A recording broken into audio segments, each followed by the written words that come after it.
Hi, everybody. I'm in a great mood today, having a good day. Such a good day that work sucking didn't even bother me. Like most of my day actually kind of sucked, but I had a really good morning, and I've had a really good weekend. Yeah, let's talk comics. This Saturday, May the 4th, as in May the 4th be with you, is much more importantly than May the 4th. It is free comic book day, and that means I'll be buying my comics on Saturday instead of Wednesday. What is Free Comic Book Day? If you haven't heard of it, it's exactly what it sounds like. It is a day once a year when the comic industry gives away free comics. And basically, it's a way for the comic industry to preview all their upcoming books. So, usually, Marvel and DC show off whatever their new big event is for the year, which doesn't interest me. But a lot of the smaller publishers put out previews for new upcoming comics or, some of their um, whatever like new comic lines they might be doing. For example, I've talked a lot about the Energon universe on this series. There is an Energon universe free comic book day special that should be previewing all four of those books. I'm really looking forward to it. If you've already been reading the comics, then it's exciting because it's the first crossover between the four books. But if you haven't been reading them, it is a advertisement for that line of comics essentially. Uh, really worth it, especially if you have kids or nieces and nephews. Anyone, young people who are into comics or you don't want to get into comics or just reading in general, because Scholastic and a lot of other children's publishers do a lot of free comic books for Free Comic Book Day, and I think it's really to get kids reading. I think is probably the best thing about it. And you'll notice a lot of the comics at Free Comic Book Day are for younger readers, and I think that's really important and really cool. So whoever you are, I think Free Comic Book Day can be a lot of fun, and get down to your local comic book store this Saturday. Now that said, Gail Simone, one of if not the greatest comic book writer of our lifetime, certainly one of the most prolific comic writers of our lifetime. Um, she came out with she made a really nice post about Free Comic Book Day today, in which she pointed out that while Free Comic Book Day is free to the consumer, you and me, it is not free to your local comic book store. They have to buy those comics. Now, they buy them at a severe discount because, like I said, they are essentially an advertisement for these different comic lines, but they basically buy a package that has a bunch of the free comic books for them, which is why a lot of comic stores limit the number of comics you can from the free pile that you can take. My store limits to 3 per customer, which also just makes it fair so no one runs off with every single copy. I know which 3 I picked out, but yeah. So essentially, your local comic book store is running Free Comic Book Day at a loss, with the hope that they will make that money back in comic sales. A lot of stores, again, including my local store, also bring in celebrities. They bring in, either influencers or hopefully comic book creators. My local store usually has some cosplayers, and I know this year they're also going to have the great Chris Schweizer, who's one of my favorite artists and just a really cool dude. He's going to be there signing stuff. I'm excited to go meet him again. So, yeah. Uh, Point being, when you go to your local store for Free Comic Book Day this weekend, please patronize them. Please buy something while you're there. Get your free comics, but buy something while you're there. I've recommended plenty of books on this series that any of those would be good to buy. I also saw, I'm excited about, there's a Space Ghost comic coming out this week that drops tomorrow. So I'll be buying Space Ghost along with my other uh, usual weekly comics. And you'll hear me talking about Space Ghost here next week to let you know if it's any good. But if you've been following the whole Andy Merrill saga on Twitter, as I have over Space Ghost Coast to Coast, he's been saying that people should really pick up this comic. He wants it to be big. So yeah, I've been excited about it even before the Andy Merrill stuff. I think Space Ghost has like the coolest superhero design ever. That Andy Toth design is perfect. It's just such a wonderful costume design, and I want to see what the comic is like. So anyway, yeah, I just wanted to really promote Free Comic Book Day for anyone who might be watching. Go check it out. I'm sure you have a local comic book store that would love to see you. and you can get some free comics and find out what it's all about. So yeah, I don't have a huge stack, but I do have a lot to talk about this week in this small stack of comics. So we're going to start off with a little positive and a little negative. Last time I talked about Mighty Morphin Power Rangers, I said that I did not like the Darkest Hour storyline, this big event crossover they're doing. I still feel that way. It's just not as exciting as last year's crossover, and I don't like crossover. Well, I mean, I like crossovers. I don't like events. I don't like big comic events. There are very few that I've enjoyed. I enjoyed Spider Verse, but I enjoyed when I was a kid. I enjoyed Final Crisis by Grant Morrison, but most of them are trash. Even good writers don't write good event books. It's just they're just not what I read comics for. I want something more interesting than just a big, end game blowout. I mean, that's a bad example because that's a pretty good movie, but Anyway, my point is, I haven't really cared for Darkest Hour so far. That said, this was a pretty good issue. I think this is my favorite issue of Darkest Hour. It was more character focused. It explored some new ideas with the villain, Rita Repulsa. Had some fun new costumes. I'm always down for giving the Rangers some fun new costumes. It's looking to hopefully break out of the slog that Darkest Hour has been. That said, now that we've said the positive, some bad news came in this week. Apparently, Darkest Hour is not just a year-long event, as I talked about last time. Apparently, it is the end of Mighty Morphin Power Rangers, the comic. This will be how the series is ending. They were very scant on details. All they really said in the press release was that this will be the final story. Mighty Morphin is ending, but that the Power Rangers comics will continue in some form. Whether that means the action, there's a few different things that could mean, and they're all bad in my opinion. Best case scenario, this Mighty Morphin is ending, but will be replaced with a new line of books. Now, that's not a bad thing. I don't think that's the end of the world, but I don't like, if that is the case, if they want to end Mighty Morphin and go into Power Rangers Zeo or a new Rangers line or something, or stick to Ranger Academy, which is a series I really like, I think that's fine. I don't think this comic has to go on forever. But the fact that they're publicizing it that way and they're being so vague about it, I think turns it into sort of a problem I have with comics, which is like series being rebooted constantly and not very, where it seems to be more about marketing than storytelling. That could well be the case. A few years back, I was very annoyed when Mighty Morphin Power Rangers actually already ended a few years back. It became split into two comic books called Mighty Morphin and Power Rangers, which I found very confusing for new readers because, it seemed on paper like they also had ended Go-Go Power Rangers at the time, which was their second comic. So I didn't understand why they didn't just continue that line or just have one comic called Mighty Morphin Power Rangers and another comic called Omega Rangers, because the comic that was titled Power Rangers was about the Omega Rangers, who are characters in the comic. It was all very confusing and needlessly confusing. And just to make it even more confusing, they had legacy numbering on both books. So Mighty Morphin #1 was also like Mighty Morphin Power Rangers number 59, and then Power Rangers #1 was like Mighty Morphin Power Rangers number 60. So they were basically selling it as one comic, but with two titles. Very confusing. And after a few years, they merged them back together into one book anyway and returned to the original numbering system. This has made my Longbox difficult to organize, and I think it's very confusing to new readers. I think, one comic should be one story ongoing until it ends, and you end it, and then you start a new comic.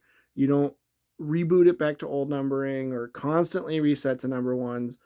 It's all a lot, I think. If I have difficulty following it, then certainly new readers have difficulty following it. So that's the best case scenario, is that the comic is ending but is being replaced with new series, which could be a good thing if they stick to that and actually retire the comic, but could potentially be annoying and confusing later down the line when they inevitably decide to bring the comic back. The worst case scenario is that the Power Rangers line at Boom Studios is ending, and that the future stories that we're going to be seeing from Boom are just going to be reprints or something. I don't know which of these scenarios is more likely, because they're being very vague about it, and I find that vagueness. I don't like it. It's not making me hype. It's making me disappointed, especially combined with, I don't know if, especially combined with what's been happening with Power Rangers, which is a few years back, Hasbro bought Power Rangers. I thought that was a very good fit. I think Hasbro seemed like a good home for Power Rangers. They already own GI Joe and Transformers, and Power Rangers seems to fit in with those really well. And I was actually excited to see like crossovers and stuff. But Hasbro has seemed to show very little interest in actually using Power Rangers. They canceled the TV show. They have now, just a few days before they announced that the comic was ending, announced that the toy line was being licensed out to a competitor, to Playmates. So Hasbro won't be making Power Rangers toys anymore. The toy I bought this week might be the final Power Rangers toy to come out of Hasbro. And former writers of the comic are saying that Hasbro has no clue what they're doing with this, and had no idea what to do with Power Rangers from the start. And I don't really understand this. This is the same thing that happened when Disney bought Power Rangers. They didn't know what to do with it, and they ended up selling it back to Saban. It'll be really funny if Saban buys it back again, and this all repeats itself. But only funny in the dark sense, because Power Rangers had a lot of potential at Hasbro. This is a brand that people like. I think it's a brand that could make a lot of money. Um, I go to a Power Rangers convention every year that draws a lot of people. People love Power Rangers. I think if you're not making money off Power Rangers, you fucked up. That's not that's not the fault of it not being a worthwhile property. That's the fault of you not knowing how to use it. You not knowing how to make money off it. And it looks like Hasbro's having lots of problems with Dungeons and Dragons and their other properties, and it just seems like a bad company. Um, these Boom comics have meant a lot to me. It won't be the end of the world if they end. In fact, I think comics should end. I think stories should end. I don't think everything has to be go on forever just because it's marketable. But I do really love these comics, and it's sad to see it ending. Especially sad to see it ending with a crossover story that I'm not wild about. I wish it could have gone out on a bigger note. I hope that my worries are wrong and that the Boom Studios Power Rangers comics are here to stay. That said, if this is the end, it actually had a huge positive impact on the comic book industry. When Kyle Higgins came on to Power Rangers about, I guess, 10 years ago, he told Boom that this was a property and people were nostalgic for that could be a big moneymaker, and he was right. And it not only revived the brand and made it more, brought people like me back into the fold and made us Power Rangers fans again when I hadn't watched it since I was like 7 years old. It launched his career, and not just his career, but the career of every other writer and artist that came through this comic. The Massiverse wouldn't exist without this comic. And those are comics that, Power Rangers is fun. Power Rangers, it's sweet. I like it. But it's nowhere near as cool or interesting or wonderful as the Massiverse is. So those comics mean so much to me. And for that, I'm very grateful for this comic to have launched those careers of Kyle Higgins, Ryan Parrott, Melissa Flores. I'm sorry, I almost said Flowers. Melissa Flores, et al. Everyone that's come through Power Rangers has gone on to great things. And it's sad if this comic ends, but don't mourn this comic. Celebrate those creators and follow them on their new ventures, because I tell you, they're coming out with some really cool things, and you need to pay attention to where they go. And on that note, let's talk about Ryan Parrott, my favorite Power Rangers writer. He wrote Go Go Power Rangers. If you only read one Power Rangers comic, read that one. It's like fun teenage hijinks. It's Archie with superheroes, and that's what I want. There's a great storyline just about prom that is awesome. The funny thing about Ryan Parrott comics is his Power Rangers, I think, were at their like most sweet and earnest. They've really felt like the Power Rangers. They were good kids, and ever since then, he's been writing assholes, but in the most wonderful way. I think I get the feeling he got a little sick of the goody two shoes Power Rangers and wanted to write jerks. And it doesn't get more evil and awful than the Infernals. This is his new comic, The Infernals. It is a horror, drama, comedy. It's really cool. It's basically Succession with the Antichrist. The Antichrist is dying of cancer. He failed in his mission to bring about the apocalypse, and he has to choose which of his shitty kids is going to take over the family business of destroying the world. They all have evil demonic powers, and it's like I said, it's Succession. It's a lot like, actually, that, even more so than the Succession. It's a lot like that TV show, uh, Fall of the House of Usher on Netflix. It's these um, demonic politicking behind boardrooms, and it's really cool. Like, kind of like Succession meets Spawn. It's pretty dope. It's funny. It's cool and violent, and yeah, it's just these like fun, immoral characters. I also like that it has kind of a southern vibe to it. I get the feeling that the Antichrist is a southerner, and that's kind of fun.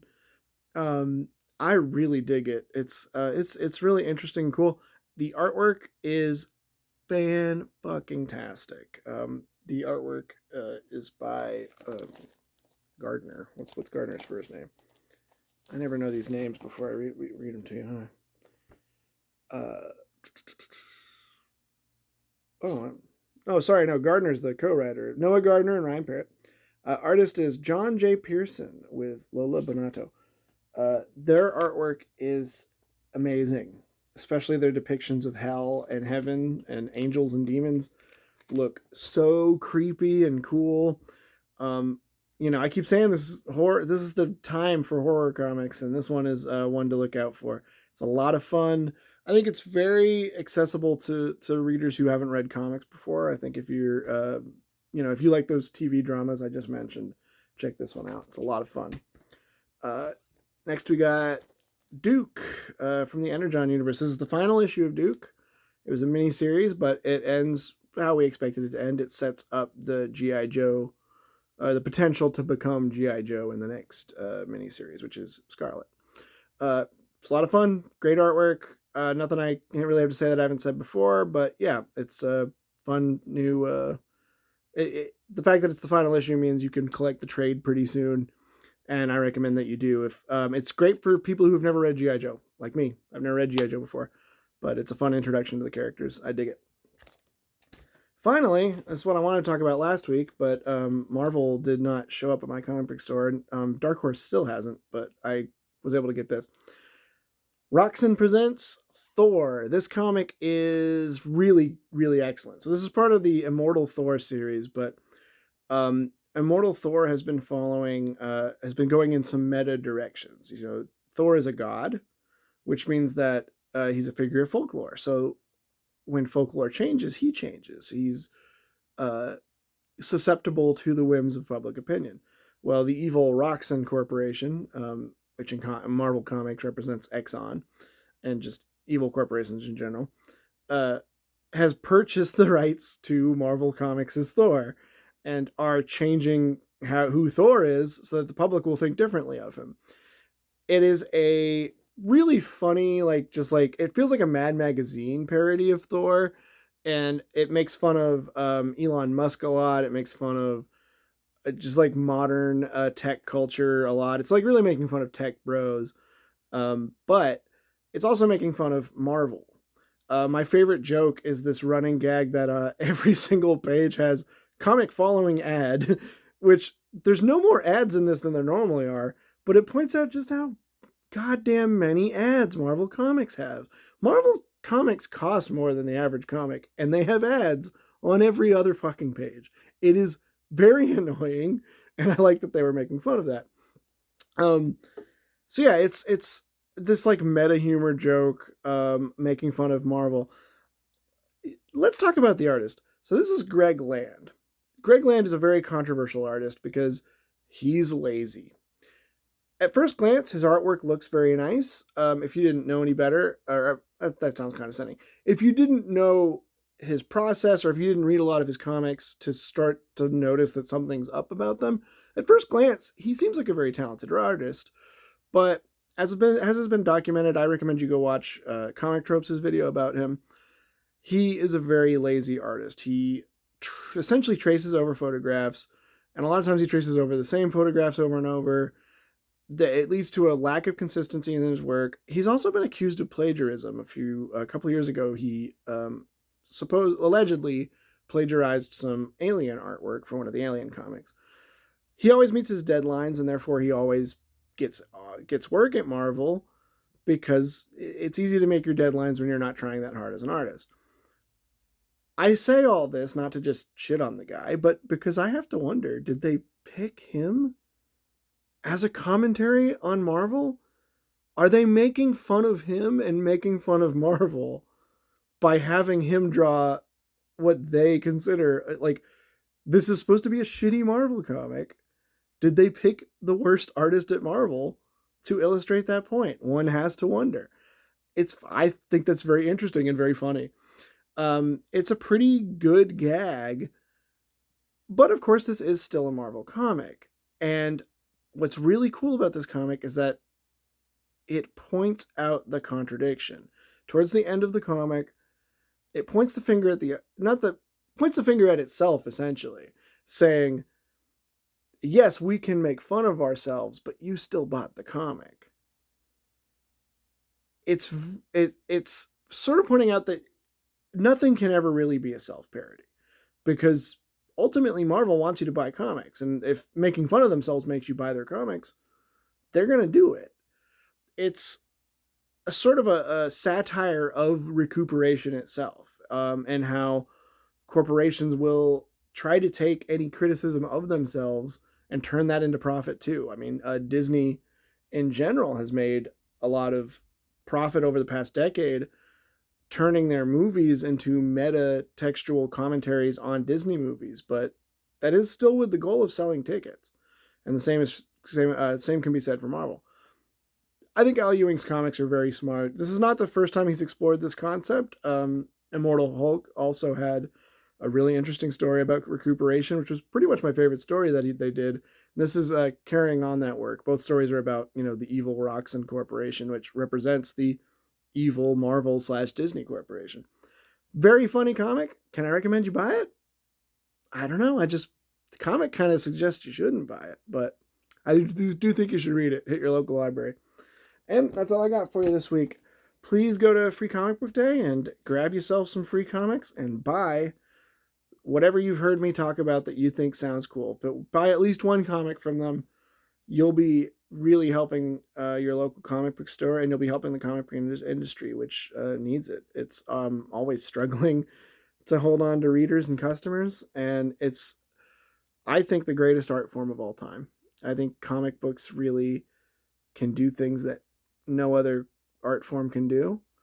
And I think I've illustrated that in how much I've gushed about some of the comics I've read. Thor, especially, I think, delivers in ways that a television show or a movie never could.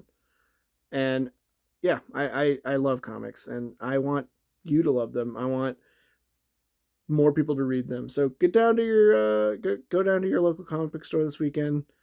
I promise you'll find something cool, and you might meet some cool people, and you might get to see a famous artist, or at the very least, I promise you'll see a talented artist, because a lot of unsung talent is in your town, is in every town. So go check it out. Bye, y'all.